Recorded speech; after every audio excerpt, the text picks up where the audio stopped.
Pour le dire sans embâche, les époques de réveil donnent aux mauvais esprits l'occasion de pénétrer chez les chrétiens spirituels et de les posséder. Et le réveil cesse à cause des cas de possession. Les plus consacrés, les mieux qualifiés peuvent être séduits et possédés en acceptant comme divines les contrefaçons de Satan. Ceux qui ne sont pas absolument abandonnés à l'esprit peuvent échapper à la possession à forme aiguë, mais ils sont exposés à certaines formes de séduction moins caractérisées, où ils tombent aisément.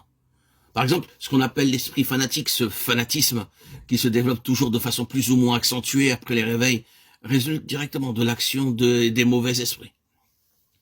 Au début des réveils, les ignorants désirent être enseignés dans les choses de Dieu, mais lorsqu'ils sont passés par leur expérience spirituelle, ils deviennent absolument réfractaires à tout conseil et à tout enseignement.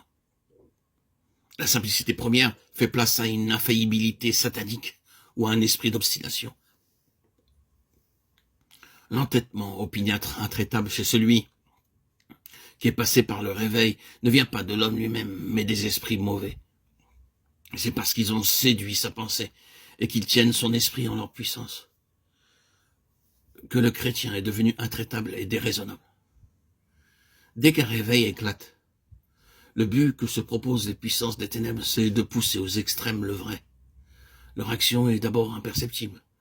Elle consistera en suggestion ou en impulsion à faire telle ou telle chose, à peine contraire à la raison, mais comme l'impulsion est suivie, que la voix de la raison est ignorée, et même avec le temps réduite au silence, ceux qui sont ainsi séduits tombent par la suite dans l'extravagance et le fanatisme.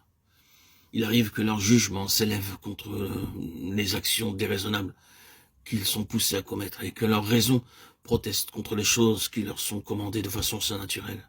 Et cependant, ils sont incapables de résister à cette force surnaturelle qui les contraint à l'action et qu'ils croient être divine. Tout ceci, et bien plus encore, tout ce dont nous sommes entretenus, c'est l'histoire des époques qui ont suivi les réveils au cours de l'histoire, au cours des siècles, de tous les temps. Tout cela nous montre que le réveil, sans une guerre acharnée contre Satan et les esprits mauvais, doit infailliblement aboutir en apparence à un échec partiel, à cause des contrefaçons de l'ennemi.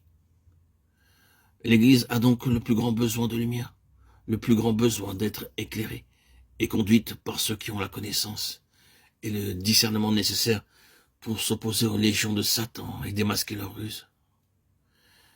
Elle a besoin de conducteurs capables de discerner les symptômes de séduction et possession pour résister aux puissances des ténèbres, capables d'enseigner comment se remporte la victoire sur toute la puissance de l'ennemi.